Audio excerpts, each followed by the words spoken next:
барои ташаккули рақобатпазирӣ дар бозори сайёҳӣ рушди инфраструктур стратегияи таъсирнок барои пешрафти маҳсулоти сайёҳии ватанӣ диққат додан ба самтҳои калидии бозори сайёҳӣ ки метавонанд сайёҳии воридотӣ ва дохилиро ба иқтисоди даромадноки Тоҷикистон табдил диҳанд хеле муҳим мебошад. Дар соли 2025 барои амалӣ гардонидани ин мақсадҳо ва таъмини омилҳои муваффақи рушди сайёҳии воридотӣ ва дохилӣ дар Ҷумҳурии Тоҷикистон унсурҳои рушди иқтисодӣ, пойдор нигоҳ доштани нуфузи кишвар ва баландбардоштани сифати зиндагии мардум бо дастгирии ҳукумати мамлакат аз ҷониби Кумитаи рушди сайёҳӣ корҳои муайяне ба самон расонида шуд. дар ин замина зимни нишасти матбуотии ниҳод ба рӯзноманигорон иттилоъ дода шуд ки дар давраи ҳисоботӣ дар саросари ҷумҳурӣ 367 адад субъекти хизматрасонии сайёҳӣ ба қайд гирифта шуд ки нисбат ба ҳамин давраи соли гузашта 20 адад зиёд мебошад. аз шумораи умумӣ ба қайд гирифташуда 225 адад меҳмонхона, 61 адад мотел ва хостел, 56 адад осоишгоҳ, 4 адад лагери солимгардонӣ, 6 адад маркази муолиҷавӣ, 10 адад хонаи истироҳатӣ, 1 адад пансионат ва 4 адад базаи сайёҳӣ мебошанд. яке аз нишондиҳандаҳои калидие ки сад ва тамоюлҳои рушди соҳаи сайёҳиро инъикос менамояд,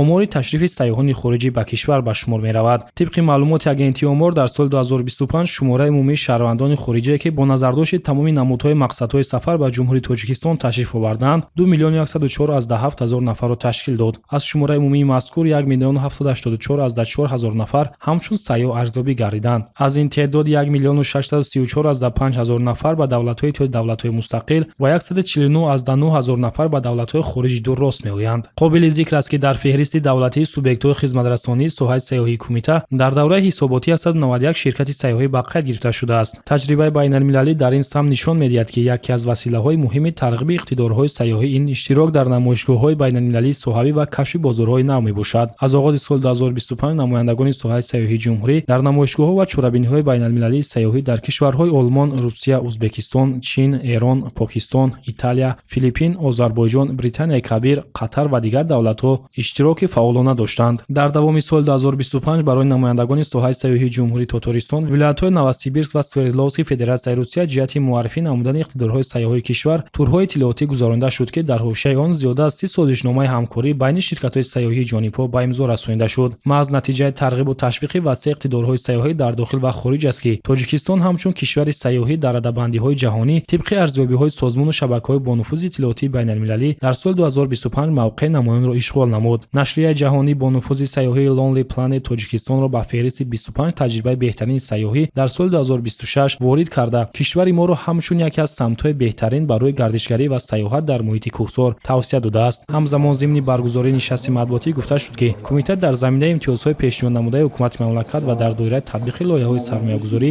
якҷо бо вазарати идораҳо, мақомоти иҷроияи маҳаллии ҳокимияти давлатӣ, соҳибкорон ва сокинони сарбаланди кишвар ҷиҳати бунёди инфраструктури сайёҳӣ, омода намудани кадрҳои баландихтисос, баландбардоштани сатҳу сифати хизматрасонӣ, рушд додани сайёҳии экологиву табобатӣ ва кӯҳнавардӣ, зиёд намудани номбӯи хизматрасониҳои сайёҳӣ, боло бурдани мавқеъи байналмилалии кишвар дар радабандиҳои ҷаҳонӣ ва ташаккули бренди миллии сайёҳӣ чораҳои амалӣ меандешанд.